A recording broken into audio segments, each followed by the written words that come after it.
Ladies and gentlemen, welcome back to the Ground and Pound podcast, the show where, as always, we're hitting you with them elbows of knowledge. And UFC Canada is this week, and as always, your boys here on the Ground and Pound podcast are going to break the whole thing down, starting off in the early prelims, heading to the main event. Carlos's breakdowns are in. We've got Burns taking on Malott all the way from Winnipeg, Canada. And if you're enjoying the content, hit that like and subscribe button, and let's dive right in to the early prelims. And kicking things off at UFC Canada, the early prelim opener, we've got Jamey Siraj taking on John Yanez. Obviously, Siraj making his UFC debut here. And he's known to train over at TriStar MMA, a decent gym, obviously known for our Sahabi. The likes of Rob Font's moved over there, Calvin Cater, and a decent number of UFC fighters are getting it done over there at TriStar, so a good gym to be training out of.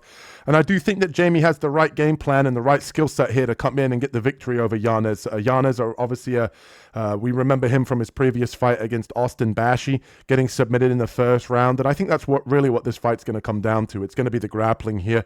Jamey, he does like to get it done on the ground. He has nice entries on his takedowns. He does a really good job of ducking under the shots of his opponent to get in for good level changes, gets fights to the ground, takes the back, and ultimately finds the submission for the rear naked choke.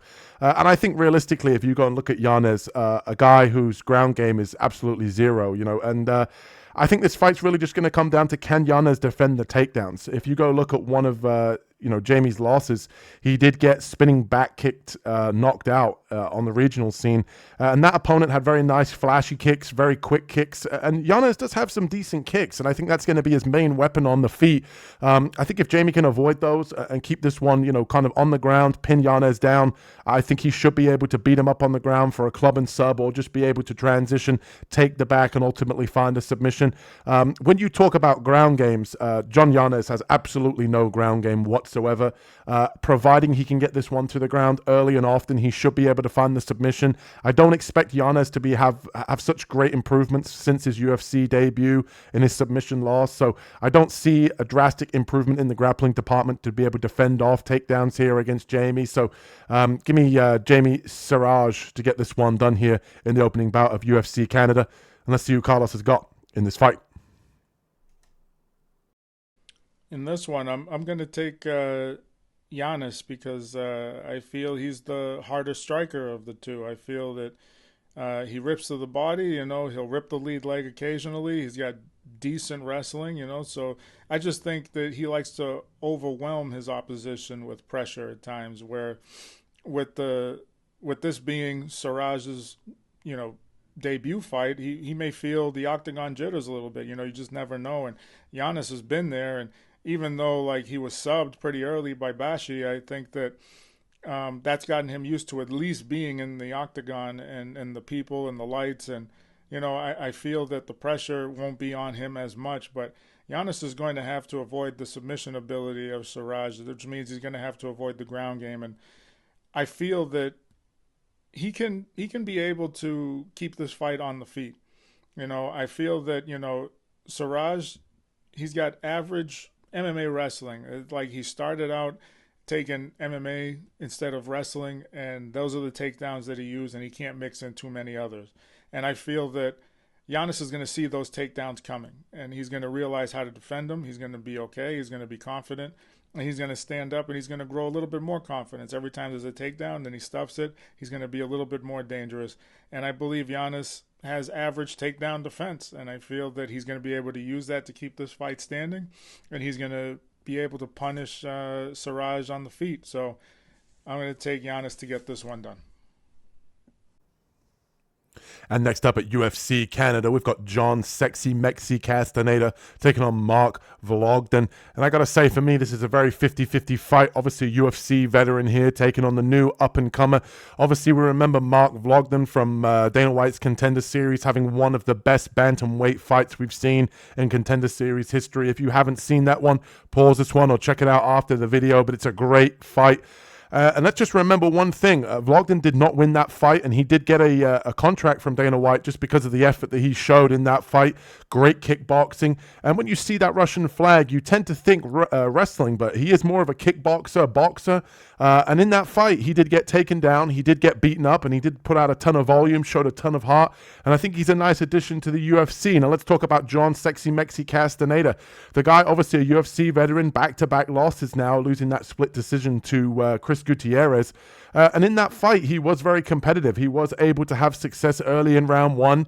He took advantage of a slip from Gutierrez, was able to get into the guard and kind of control him there for the last remaining parts of that round until he decided to, for some reason, to stand up, and ultimately got dropped and potentially lost that round and ultimately lost the split decision. But I think this fight's really going to come down to who's the aggressor. Whichever guy in this fight is going to be the one moving forward, that's who I think is going to have the most success. If you go back and look at Castaneda's last performance, when he's getting backed up from Gutierrez, he's struggling to deal with most of the pressure from Gutierrez. But Gutierrez is 5'9", very tall for the division here at 135. I think personally, if you look at Vlogden here, a guy obviously at 5'3", very stocky, short, composed build, that he tends to struggle when guys push him back and get him on the back foot. So I think this fight's really just going to come down to the guy that's moving forward. And I think if Castaneda here can get in the face of Vlogden here, use his counters, kind of avoid the big kind of swinging hooks that Vlogden throws, and then time a counter, he's going to have success here. I think Castaneda can fall back on the wrestling as well.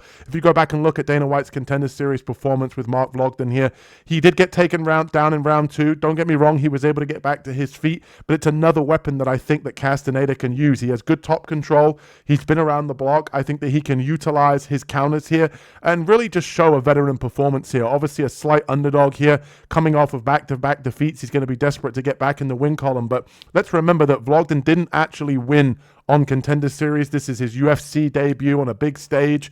So give me John Castaneda here in a slight lean. Let's see who Carlos has got in this fight. In this fight, I'm going to take Castaneda to get it done. Vlogden is about 5'3", but he does have hard shots. He's got a very wide back, so you know that he's strong. He's pretty heavy-handed from what I've seen so far, but tends to fade a little bit as the fight goes on. And when I say a little bit, like you can see it starts to get a little sloppier, and his feet, although he keeps moving, he fights through being fatigued. You can see that he slows down just a little bit, and everything tends to get just a little bit sloppier. And Castaneda, even though he gets tired, he's always moving his feet. He's always creating distance, and he's always striking off of somewhere. He doesn't strike in combination, but he strikes enough to force his opponent to work, even though he's tired from the outside. And throwing kicks can make, Vlogden hesitate on throwing that rear hand, because that's pretty much the danger is that he's gonna throw that rear hand, and if Castaneda can throw that high kick and keep that home, make him have to worry about throwing that counter strike in between, I think Castaneda can exploit the rest of that and get it done. But Vlogden, tough kid, he's durable. I don't think there's going to be a finish, but I do feel that Castaneda is probably just going to get the points, get the decision, and land the cleaner strikes, the cleaner grappling, and he's going to get this one done. And next up at UFC Canada, we've got Allan Nascimento taking on Mitch Raposo. And let's start with Nascimento here. Obviously, Diego Lima shooter box fighter, normally known for an aggressive style in the shooter box camp. But Nascimento, he tends to be more of a Muay Thai style striker that gets backed up, and he's always relying on the jiu-jitsu. 16 of his 22 wins have come via submission. And when you talk about Mitch Raposo, obviously the New England Cartel, not a gym that's known for doing very well at the moment, but Mitch has just come off of a victory over Azamat Maxim, a decent win in my opinion. Now 1-2 inside the UFC here, a 2-1 underdog. And I think if you look at Raposo's skill set here, he relies on the wrestling. His boxing's improved. His ability to defend takedowns and in grappling has improved. And I think if you go and look at Allan Nascimento here, you go back and look at his previous performances. When you look at the last Anaconda victory that he had in his last fight against Cody Durden took that fight on short notice. And in that first round, Cody Durden was backing Nascimento Nascimento up, landing big shots. He was shooting in for takedowns, and he really struggled with that pressure there of Cody Durden. And you go back and look even further in his fight against Rafael Fialho, that was a very close back and forth fight that I think that Rafael Fialho kind of threw away. Former dog of the week in that one, and he had an opportunity to hold down Nascimento, ride out top control and win that fight, and for some reason he just decided to get involved in a scramble against Nascimento and ultimately lose that fight down to poor decision making. I think if you look at Raposo's skill set here with the wrestling, his improved boxing, I think he can pressure Nascimento back up against the fence, shoot in for takedowns, and control Nascimento on the ground. Obviously, Nascimento, a great Brazilian Jiu-Jitsu black belt. Like I said, 16 of his 22 wins coming via submission, but I don't trust him on the feet. I think he gets backed up too easily. I think if Raposo wants to take this one to the ground and level change, his wrestling should keep him safe. And if Nascimento is just going to play jiu-jitsu off of his back, I think Mitch Raposo can stay safe off of his back, control Nascimento on the ground. And on the feet, I think Raposo can be a little bit more aggressive, back up Nascimento. And we don't have to worry too much about the power shots coming back here. So give me the 2-1 underdog and a slight lean here. Mitch Raposo is going to be the pick. Let's see who Carlos has got in this one. I'm going to take Nascimento in this one, but Raposo should be able to keep this fight on his feet. He can have a lot of success if it stays there, which he does have the wrestling to keep this fight up. He does have the wrestling to bring the fight to the mat, and he does have the wrestling that if he gets taken down or if it does end up there, he can separate and get back to his feet. So, but Nascimento has a solid way of closing the distance. You know, he's going to throw a couple of strikes while he's circling and closing the distance. He's not just going to dart right in and go for a takedown. And he does have a high-level ground game once it gets there. And that's going to be a problem for Raposo if he ends up on the bottom. But I do feel that not only that he has the confidence, but he does have the ability to get back to his feet. I feel at some point Raposo will accept the ground game, because sometimes when he's in a fight and he's being backed up, he does accept the clinch. And I think that's going to be a problem for him, and I think that's where Nascimento is going to be able to impose his game. Raposo does have all the tools to get this done, and it wouldn't be a surprise if he wins, since he's been pulling off a couple of victories anyway. But I do feel that if he opens up in combination, even though he doesn't overextend on his strikes, that's kind of what Nascimento's waiting for him to do so that he can drop a level and take him down. And you know, Nascimento has done that in the past. He doesn't have like incredible doubles, or he doesn't have a blast double, or he doesn't have great single legs, and he doesn't press you up against the cage. But when you're over striking, he does find a way to get into your hips, get a body lock, and get you to the ground. So that's something that Raposo is going to have to look out for. And I feel that even though he doesn't overextend when he's striking, he does have good form, he does have good technique. I just feel that Nascimento sometimes has a way of lulling people into that. And you know, the more tired and the longer the fight goes, Raposo might get a little bit sloppy, but I haven't seen it yet. I am going to take Nascimento because he does find a way to close the distance without getting in any danger, without getting hurt. And, you know, he doesn't have the greatest defense. He doesn't really keep his guard up or anything, but he doesn't really find himself in bad situations against good strikers or heavy strikers. So, and then his confidence tends to grow from that, because then he starts to unload, because the other guy realizes he wants to get this to the ground. I'm going to have to stop this ground attack. So that's going to make his striking look that much better. So I'm going to take Nascimento to get it done. I do feel pretty confident Nascimento can get it done, but I feel it wouldn't be surprised if Raposo were to pull it off. But Nascimento to get it done. And next up at UFC Canada, we've got JJ Aldrich taking on Jamey-Lyn Horth. Give me Horth in this matchup, but I got to say, I'm not super confident. When you talk about Horth's skill set, she wants to be able to back you up with shots, straight shots down the pipe, straight right hands, a couple of teep kicks to get you up against the fence, back you up, get into the clinch, which is where she thrives. When she gets you in the clinch, she really wants to try to use her size for this division at 125, which is pretty big for this division, and kind of just bully you. She wants to get you into the clinch, land elbows, use knees up against the fence, drag you to the ground, get on top, and really land good ground and pound. She's not looking to be super technical on the ground. She wants to get into half guard and just beat you up with elbows. And let's talk about JJ Aldrich. JJ Aldrich keeps very fundamental in the striking. I would say she's a little bit more technical on the feet out of the two, but I just don't think that she's going to have the power or just be able to get the respect of Horth here to back her up from her getting backed up against the fence, which is obviously what Horth's game plan is going to be here. Obviously, JJ Aldrich likes to fight behind a jab. She will throw the occasional kick and time the occasional takedown, but I think she's going to be out-muscled here when it comes to the grappling against Horth. I don't think she's going to be able to get Horth down and control her. I think that's just going to play into Horth's hands here if she does shoot him for takedowns. I could see, Aldrich shooting him for a takedown here.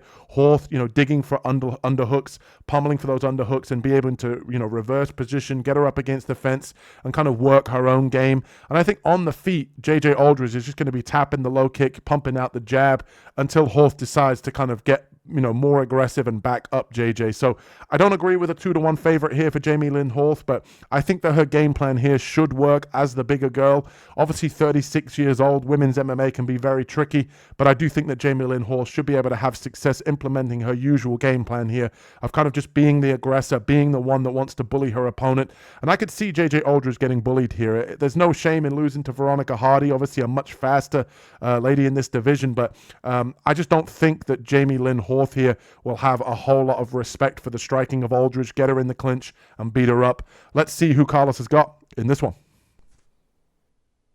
I'm going to take Jamey-Lyn Horth. Horth, she's not a big mover, but looking to control her opponent, whether it's in the clinch or on the ground. Horth has been busier in the clinch, not just leaning on her opponent on the cage and trying to look for a takedown. Coming off of 2 wins, hopefully she's got a little bit more confidence and she's growing in her stand-up a little bit. Being that big, she's got to be able to oppose herself on the feet as well.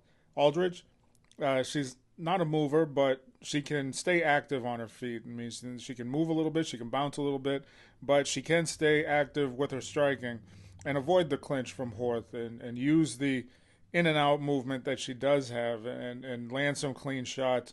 She could win just from being busy if she doesn't get taken down. I just think that Horth has been a little bit more active on the feet. I think she's been landing a little bit better. And in the clinch game, just the size alone of Horth compared to Aldrich, once she gets you in a clinch, it's going to be very difficult to get that separation. And on the ground, if she gets you down, there's going to be a lot of control. Even though Aldrich does train with very high-level people as well in her gym, I think Rose Namajunas being one of them, just the size of Horth when she gets on top is going to be a problem. So little by little, Horth's striking has gotten better. I think her ground game is advancing too, just a little bit in terms of control, not really so much as finishes. So I'm going to take Horth to get this one done. And next up at UFC Canada, we've got Dariya Zheleznyakova taking on Melissa Croden. Give me Croden in this one. I think on the feet, both of these ladies are going to have success. If you talk about Croden's skill set, a technical kickboxer. She does carry power in the hands and she likes to blast kicks at range. She doesn't necessarily have a ton of output, but when she hits you, you definitely feel it. She definitely can crack for this division. And usually Croden is bigger than most of her opponents, standing at 5'9" here for 135. But Dariya Zheleznyakova, obviously 5'9" herself. She fights very long, fights behind a jab.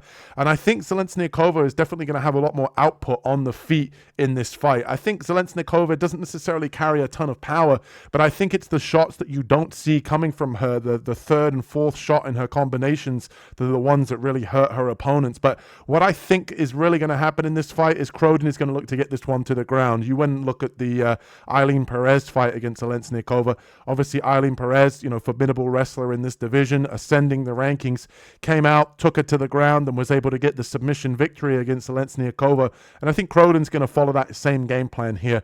If you look at Croden's last fight against Santos, she couldn't stay out of the clinch against the judoka. She got thrown in the clinch, taken to the ground and controlled for long periods of that fight. And I think that's what really cost her. She wasn't able to have success worrying about the clinch, worrying about the takedowns. But in this fight, Zheleznyakova isn't going to possess that same wrestling and that same grappling base that she's going to have to worry about. So I think Croden on the feet is going to have success in order to back up Zheleznyakova, get her up against the fence, use her body lock and trip takedowns here to get into dominant positions. And once Croden does get on top, she is mean. She does a lot of ground and pound. She looks to hurt her opponent. She's not necessarily just laying and praying. And I think this fight's really just going to come down to the fact that Croden's going to be a little bit more well-rounded here. Obviously, Canadian fighting on a Canadian card, so you expect her to kind of get the rub from the judges here if this one is close. And we saw with Zheleznyakova against Melissa Mullins that she does have sting. She can put up volume, but she will slow down as the fight goes on. So if Croden does come in here, look to wrestle, look to grapple, and take this fight to the ground, especially early, I think that can really wear on Zheleznyakova for the later rounds. So give me Melissa Croden here to get this one done in her home country. Let's see who Carlos has got in this fight. I'm going to go with Croden to get this one done. She's a big girl. Heavy leg kicks. Need to see more of that, though. She needs to get people in the clinch, implement her, jiu-jitsu, or try to get them to the ground, because she does, I believe, have the one-up on Zheleznyakova when it comes to the ground game. I think her jiu-jitsu is a little bit better than hers. And I do think she can hit hard. She has powerful knees, powerful strikes in general, but so does Zheleznyakova. She has good punch, and she does throw quick, as opposed to Croden. Her punches may be a little bit more solid, but they come out a little slower. I think Zheleznyakova is going to have the speed advantage in this. I think when it comes to volume and when the fight gets ugly, I think it's going to be, Zheleznyakova is going to get the upper hand in it because she's going to be the faster of the two. But I do think that Croden can land the more impactful shots. I think she can land the more damaging shots. And I feel that in the clinch, Croden's going to have a lot of success beating Zheleznyakova to the body, possibly getting that sweep and getting her to the ground. I do think Dariya is aggressive and she can hit. I just think that, if you ask me, I feel that Croden's clinch game is going to be used pretty much to slow down Zheleznyakakova's ability to move, her ability to output, the speed. And I feel that she's going to probably just work her body on her, like use her body weight and her leverage, try to wear down Zheleznyakova just a little bit, just to take that speed advantage away. And I think she's going to get the decision. I think she's going to land the more physical, damaging blows to Zheleznyakova, and I think that the judges are going to see that, and I think that Croden's going to get the nod. So Croden to get it done. And next up at UFC Canada, we've got Gokhan Saricam taking on Tanner Boser, the former 205 at the UFC division. Tanner Boser, he's now fighting up at heavyweight here, making his UFC return.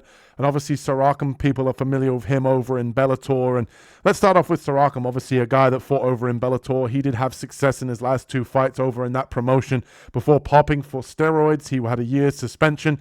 And since then, he's come back and fought on the regional scene against two absolute cans and been able to finish them early in the first round. And he's a guy that he has wrestling in his back pocket. He has power in the hands. He in the striking, he tends to be a little bit overzealous, a little bit overly aggressive, because he wants to be able to get into the wrestling and back you up against the fence, get you to kind of cover up and be able to take you down.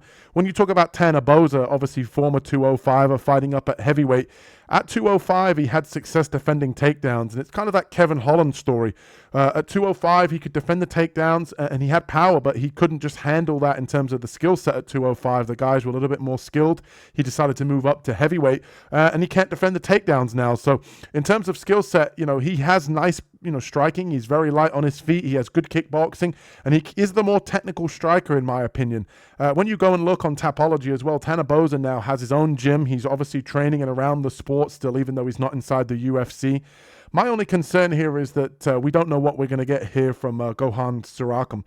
He might come in here in great shape, be able to get the takedown on Boser and beat him up and know that that's Boser's kryptonite with the takedown defense. So I definitely think this is a very 50-50 fight depending on how it plays out. We've not seen enough from both of these guys at a high level to really get a good read. Obviously, Boser as well is fighting over on the regional scene. Granted, he is coming off of back-to-back wins, both via stoppage. But I think as the cleaner striker, I think Boser has the advantage if he can defend the takedowns here. It's going to depend on whether he can keep this one standing against Saricam. And I think Saricam is a guy that could definitely come in here, get the takedowns, be in good shape, and, you know, kind of control Boser as we've seen in the past. But I also think that Boser could come in here and be the more cleaner, more athletic, faster striker on the feet and put Saricam out as he comes in a little bit wild. So I'm going to go with Boser in a slight lean here. I think in his last fight, if you go watch tape on that, he looked in decent shape. Obviously not super confident in this one, but I'm going to go with Boser here as the slight underdog to get this one done. Let's see who Carlos has got in this one. Tanner Boser here to get this one done. I think, you know, obviously he's a little small for a heavyweight, has good footwork, he's light on his feet, pretty much uses all of his weapons, mixes them up very nicely, and pretty quick with the striking. He does loop his overhand rights, but I don't think that's going to be a threat because it's coming in a little quick anyway. And Gokhan, he's got pretty quick hands too. He's not the typical slow hulking heavyweight either. So I think both guys, I think Gokhan is a little bit on the lighter side, being around that 240-ish, 245 mark, and Boser being around that 235 mark. So I think it's going to be like an active fight. I think the threat of someone landing is going to be bigger because, you know, they're going to throw more strikes in there. They're going to not get as tired as some of the big boys. And I do feel that this fight, neither one of these guys want to take it to the ground, but if it does end up on the ground, I do feel that, you know, they're not going to be too big as in they're in their own way. Like, they can't get back up like some of the other big guys either. But mostly, I don't think it's going to be too much of a submission threat. I think if it gets to the ground, whoever's on top is probably going to use ground and pound, you know, to win the round. But I do feel that we might see a finish, even though both guys are pretty durable. Whoever ends up on the bottom will probably end up there being hurt and, you know, have to try to survive on their back. And I just think Tanner Boser tends to be a little bit more of the physical, a little bit more of the imposing striker and fighter out of the two. So I'm going to take Tanner Boser to get it done. And next up at UFC Canada, we've got Robert Valentin taking on Julien Leblanc.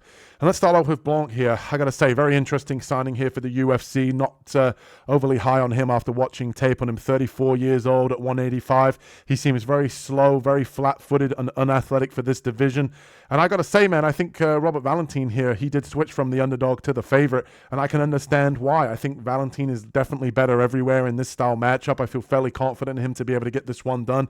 You look at Blanc on the feet, he's very telegraphed, and he tends to throw one shot at a time. He likes knees in the clinch. He wants to drag you to the ground, and he has decent jiu-jitsu off of his back. But I just think Valentin here is going to be the better wrestler. He can dictate where this fight goes. I think he's going to be faster on the feet. He throws nice straight shots down the pipe, and I think he's going to have the better jiu-jitsu here if it does end up going to the ground. So everywhere in this fight, I think Robert Valentin is going to be better. And obviously a lot of UFC fans are going to remember his spinning elbow loss to Atemba Gutier, and they're going to see that this skid that he's on and obviously think that he's not necessarily that good. But I think this is somewhere where he's better than everywhere in terms of LeBlanc's skill set. I think he's better on the feet, on the ground, in terms of the cardio. And don't get me wrong, both guys are very unorthodox, but I think Valentin's level of competition as well, he is losing to UFC caliber guys, whereas, you know, LeBlanc, you go and look at his overall skill set and his overall ability to fight on this regional scene. Most of the guys that he's fighting are, you know, losing records or guys that have been cut from the UFC or not necessarily the highest of levels. So give me Robert Valentin here to get this one done. I feel confident in him. He should be able to get this one done inside the distance, in my opinion. And let's see if Carlos agrees with me or not. Okay, in this fight, I'm going to take Robert Valentin to get it done. I think that Valentin and LeBlanc are kind of the same fighter. You know what I mean? I think they have pretty consistent grappling. I think they have pretty solid striking. And for the most part, I think Valentin's probably a little bit more aggressive in the strike, and I think he's going to punish Leblanc on the feet. I think Leblanc's actually going to be forced to use some of the ground game, and I think Valentin, even though he's been out wrestled, it's more positioning than submission. You know what I mean? He can get from position to position. He's had hard time with wrestlers getting out of certain predicaments, getting off of his back. But LeBlanc doesn't have the wrestling that his other two opponents have had that kept him down. I feel that LeBlanc also is a solid grappler too, and yes, he's going to have good positioning and he's going to have good weight distribution, but he's going to have about the same advantage on the ground that Valentin has, and I feel Valentin on the ground is a little bit more of a threat if he can get LeBlanc on his back.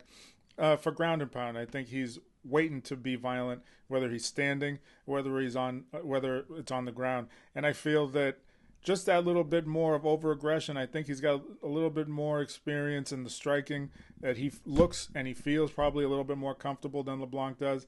And I feel that he can be a threat on the ground as well, too. I just feel that on the ground he's looking for the ground and pound more than the submission. But based on that, I just feel that Valentin is slightly better version of LeBlanc. So I'm going to go with Robert Valentin to get it done. And next up at UFC Canada, we've got Marcio Barbosa taking on Denis Buzukja. Give me Barbosa here. Obviously a rightful favorite here on this UFC Canada card. One of the biggest favorites on the card.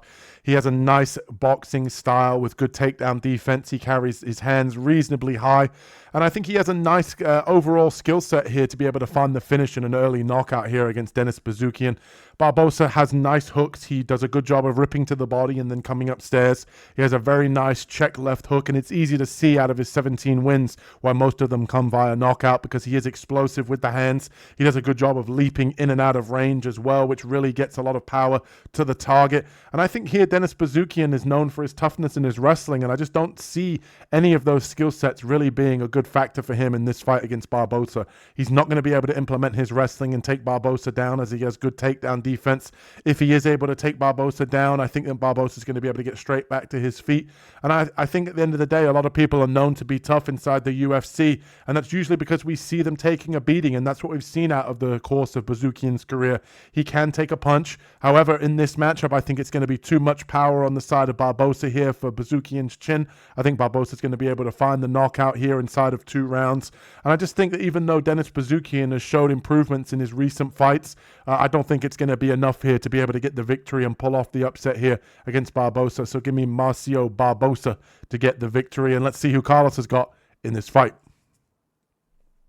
Okay, in this one, I'm going to take Marcio Barbosa to get it done, because I think Barbosa's the harder hitting striker. He's looking to cut off the cage and overwhelm his opponents with fast striking.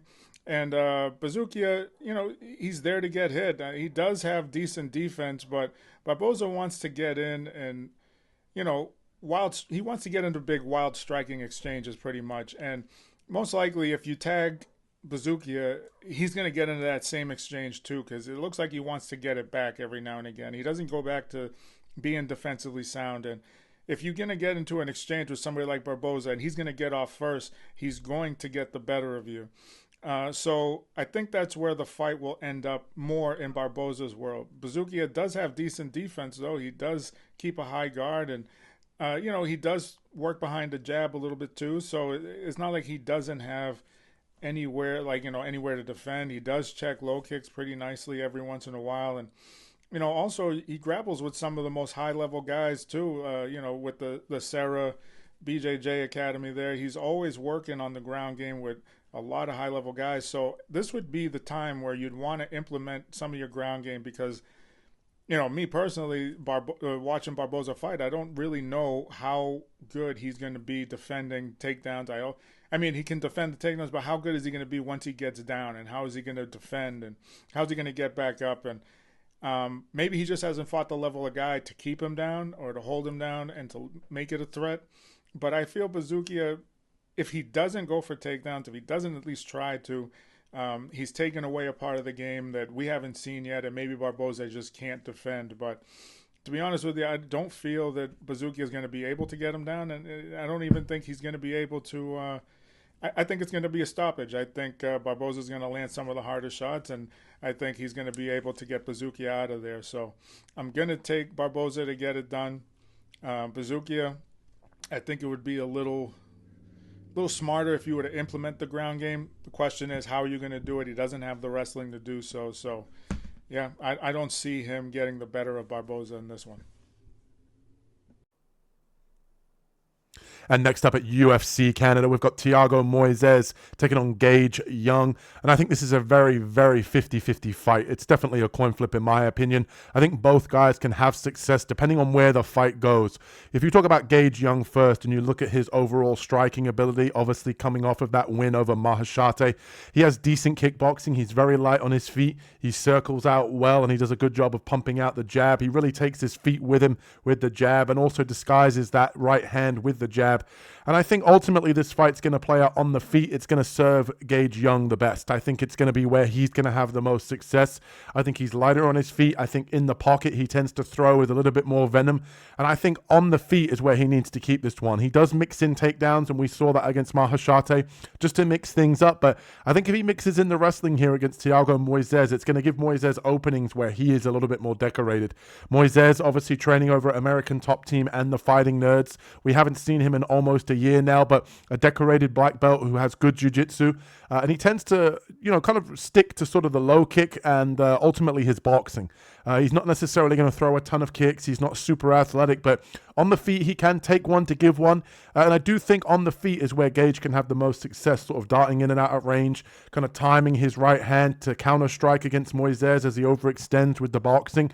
But if Gage does decide to mix in some grappling, I think that there's a world where Moises can have success here and maybe pull off the upset as a slight underdog. I am going to go with Gage Young. I do think he is the better striker, younger, better cardio as well. And I think on the feet, he should have all the success he needs. But I'm just a little bit concerned here that he might shoot him for a sloppy takedown against Moises and get guillotined, or he might be able to get the better of the scrambles for Moises here, where he can get into dominant positions and have success against Gage Young, beating him up with elbows and find the submission that way. So I'd like to see him keep this one on the feet for Gage Young. Slight lean here, not super confident for Gage Young to get this one done on the feet. If it goes to the ground, then all bets are off. And obviously we know, American Top Team and the Fighting Nerds have good game plans for guys coming in. Let's see who Carlos has got in this one. Okay, in this one, I'm going to go with Gage Young to get it done. This is strange because they're both pretty technical strikers, and Thiago Moises, he does have more experience.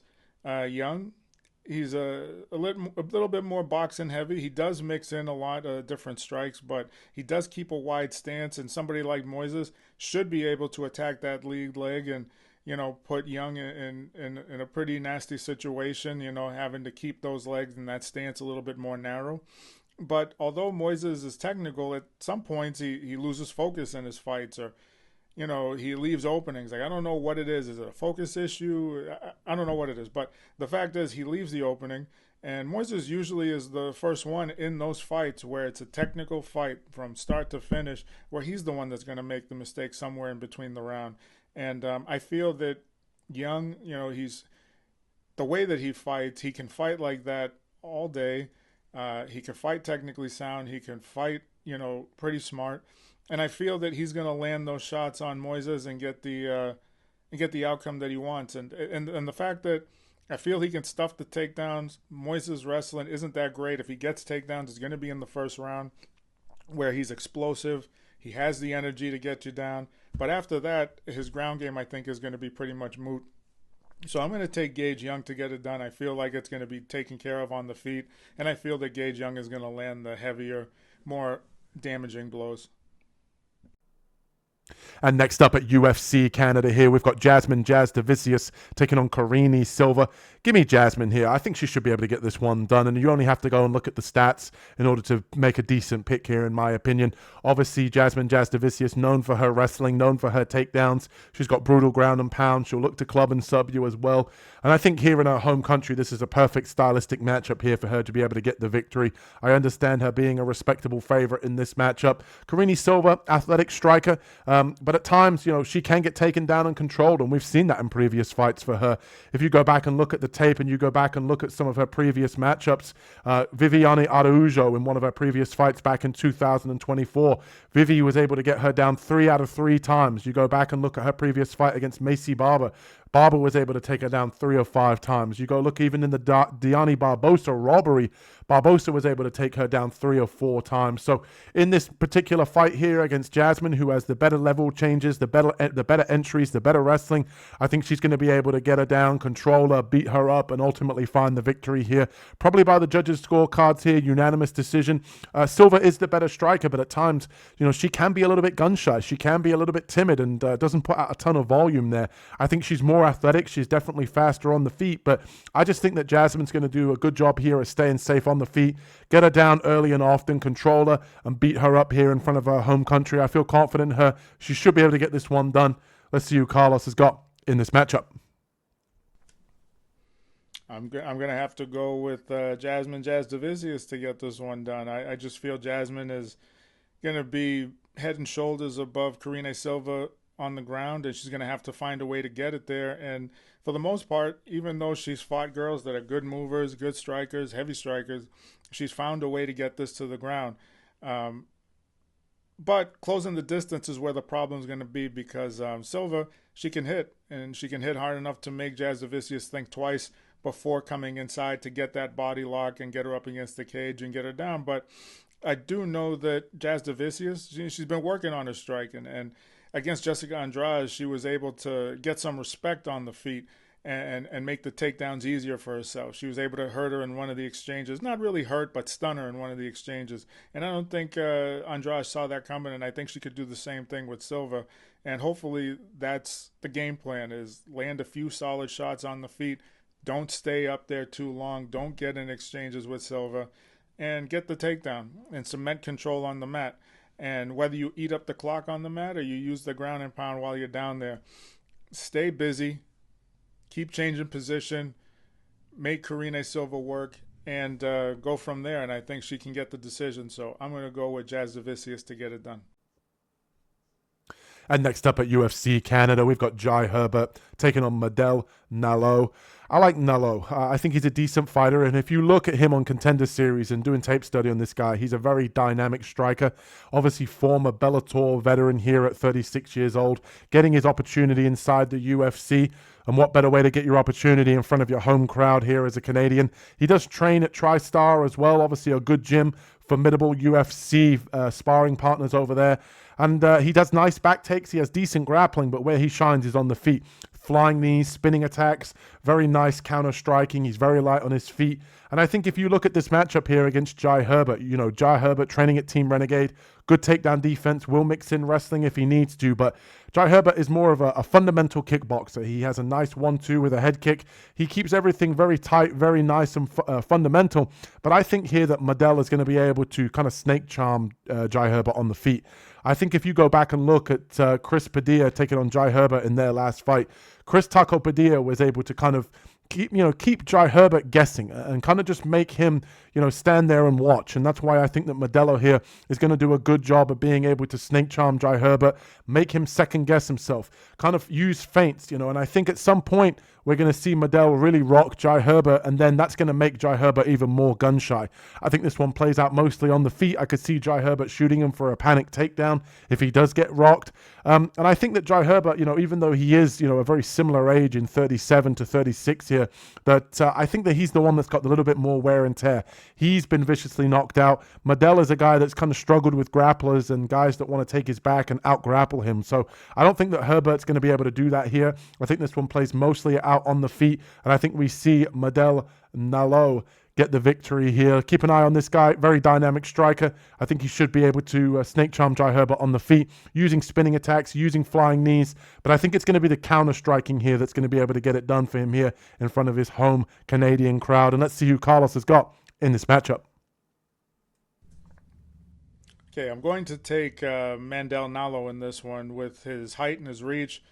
Slightly a little bit less, not by much. Not that it makes that big of a difference, but just him being a taller, longer guy than Jai Herbert's used to fighting, that could cause problems for Herbert. And even though Herbert still has an advantage, I feel like his advantage is the speed advantage. And once he gets loose and once he gets flowing, and I think Nallo can get him out of that by making this a grappling contest. I think he can strike just enough, use that jab, rip those legs just a little bit, enough to make Jai Herbert have to worry about the takedown, because that's what Nallo's going to do. He's not going to sit there and have an exchange with Herbert. I mean, he could do that, and I think he could have success as well, but that's where Herbert wants this fight to be.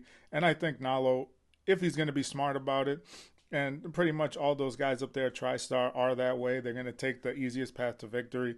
Nallo's going to most likely implement that grappling like he does in most of his fights. And once he does that, I mean, Nallo looks great on his grappling. His jiu-jitsu looks phenomenal. And I feel that Herbert's not going to have an answer for it. And he's going to be able to manipulate him on the ground. He can even start in the clinch and get in positions to take your back like he's done in some fights, because I don't think Herbert's, skilled enough to see that coming. And whether it's damaging shots on the ground or what, Nallo's going to get the finish once this hits the mat. I do feel, and I think even though he's a little older, I think Nallo can get this win and make just a little bit of a splash. I think he has the ability and the talent to do so, and he does have that reach advantage in this class as well. So I'm going to take Mandel Nallo to get it done.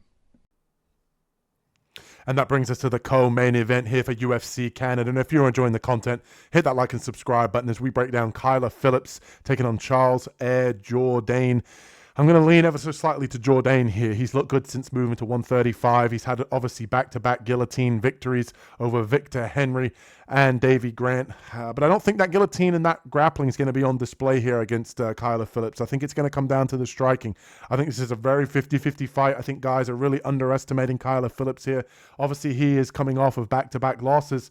But it's to the upper echelon of the division. Rob Font, Vinicius Oliveira.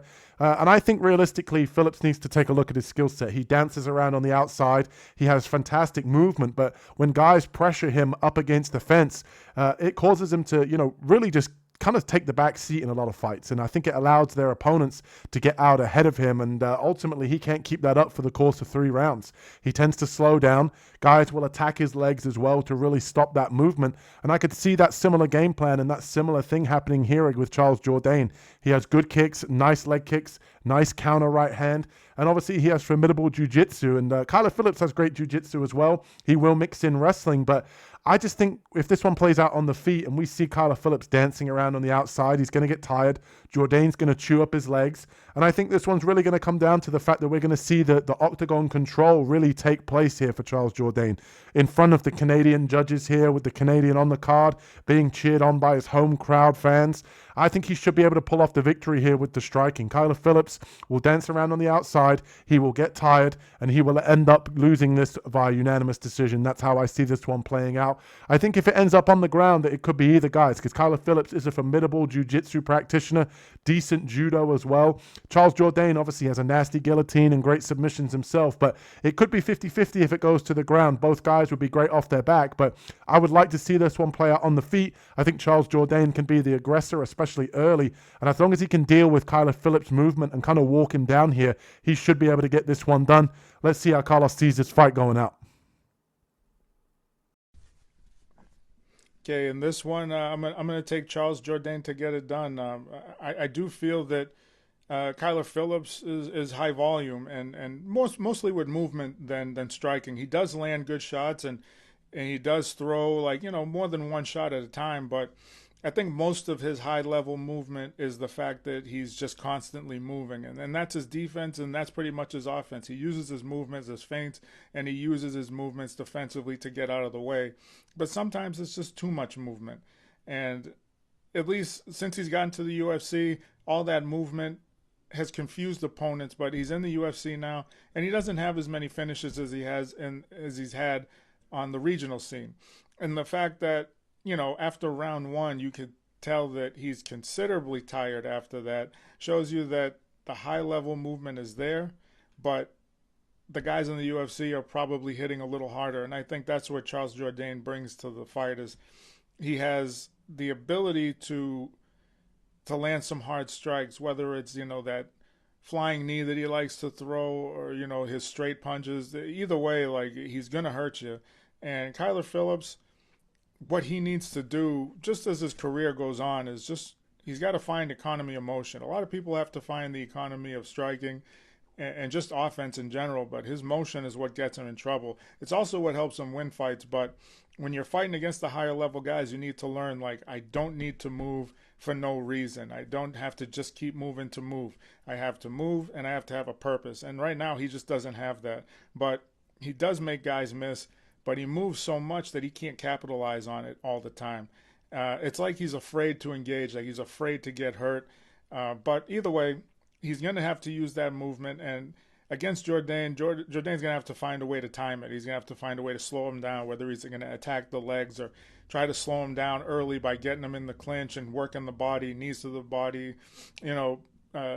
hooks to the body, anything to wear on that gas tank. Pull on the back of his head in the clinch, start to let that weight, have him carry it a little bit. Because I feel Jourdain's going to land the heavier strikes.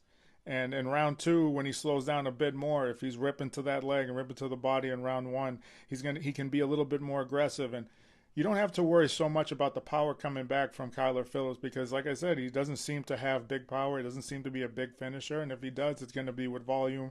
He's going to have to hurt you in combination. And he doesn't really throw a lot in combination. So I feel that all the dancing around is going to force Jourdain to pursue him. I feel that you're going to have to Jourdain at least is going to have to find a way to cut the ring off. Although Jourdain is very quick, he's going to have to find a way to get Phillips to stop moving. And I feel ripping the leg is the best part and cutting off the ring is the second. So I'm going to take Jourdain to get it done. I think he can. And that brings us to the main event here for UFC Canada. We've got Gilbert Burns taking on Mike Malott. And if you're enjoying the content, hit that like and subscribe button as I'm going to go with Gilbert Burns in this one. 170 Gilbert Burns is a problem. Have we all forgotten about him versus Khamzat Chimaev in that previous fight at 170? He was able to get the victory as well against Neil Magny. We'll talk about that one in a moment. But I've not overly been impressed with Mike Malott. He is a decent fighter. He is athletic. He does have good jiu-jitsu and decent wrestling. But let's not pretend like his level of competition is the same at Gilbert Burns. Gilbert Burns, obviously 40 years old now. He is getting up there in age and he cannot take a punch like he used to at 155. But I think at 170, he can really, take a good shot. And I think Mike Malott here on the feet doesn't pose the same threat as some of the people that he's been fighting at 155, especially when it comes to the power and the grappling. Let's talk about it. Michael Morales, first round knockout. That guy's about to fight for a title soon. He has great power, just knocked out Sean Brady. Sean Brady, great grappler in his own right. Probably a little bit better in terms of the wrestling and the pedigree on the ground than Gilbert Burns. Jack Della Maddalena was able to knock him out. But it's to remember in that fight, Gilbert Burns was able to take down Jack Della Maddalena multiple times and was on his way to unanimous decision victory until he got knocked out by that knee. And Bilal Muhammad as well, obviously the former champion. He's been losing to the best of the best. Here at 170, I think that his chin holds up better. I think his gas tank's better. And let's face it, Mike Malott hasn't really proven a whole lot. He's been able to beat Kevin Holland. Go back and look at that fight. Kevin dropped him early in round 1. Mike instantly went to the wrestling. Burns is probably the better jiu-jitsu practitioner in this one, and I think he can defend the takedowns here against Mike Malott if he does panic shoot. I think it's just going to depend on what Gilbert Burns shows up. If we get the 170 Gilbert Burns that we saw in the past against Khamzat Chimaev, the Neil Magny fight, I think he can definitely make this one competitive here as a huge underdog. Mike Malott, obviously, he's fighting the lower-end guys. He is a good athlete with good Brazilian jiu-jitsu.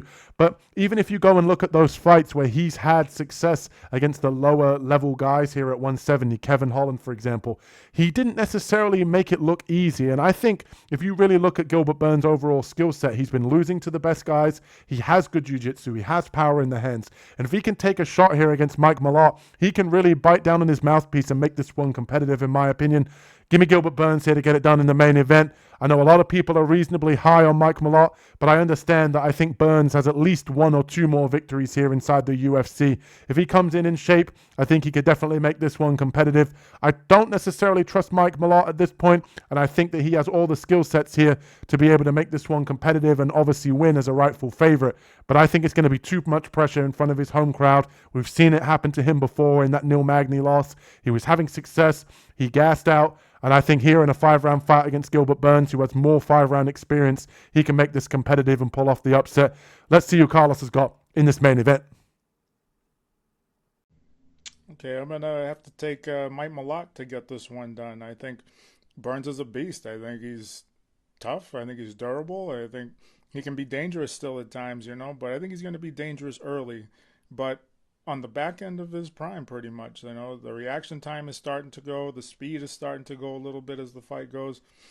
But, he can still hurt Mike Malott and he can still pose a threat to finish him. And Malott's more of the technical striker of the two, where Burns relies on his power instead of the precision because, he'll swing those things like from his back pocket.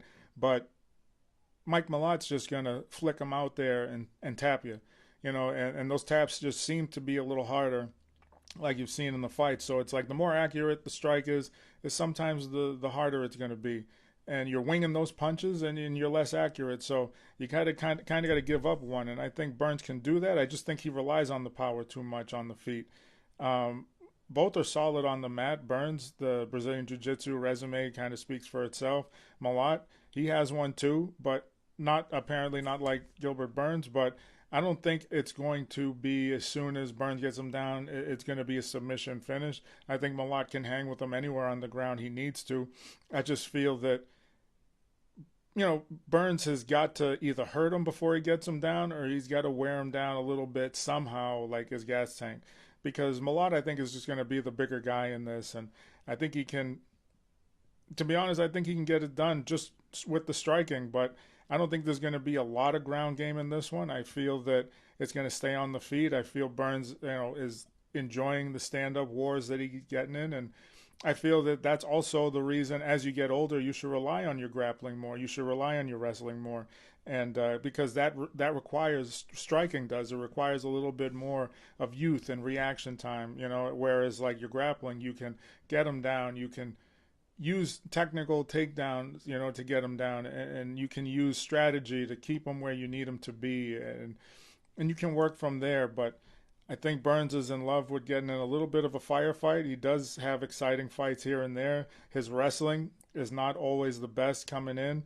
And Malott can impose himself, the size that he has, and along with the other skills and his patience in the striking. And, the only thing I feel is if Mike Malott gets a little overzealous, I think Burns can sting him and probably get him out of there. But I really don't see that happening. I see Malott coming in.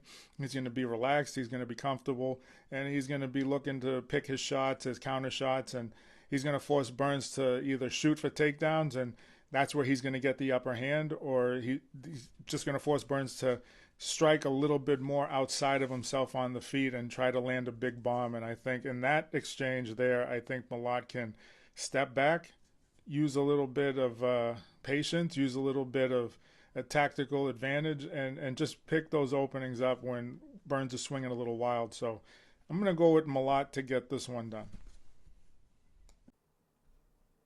And there you have it, guys. UFC Canada broken down here.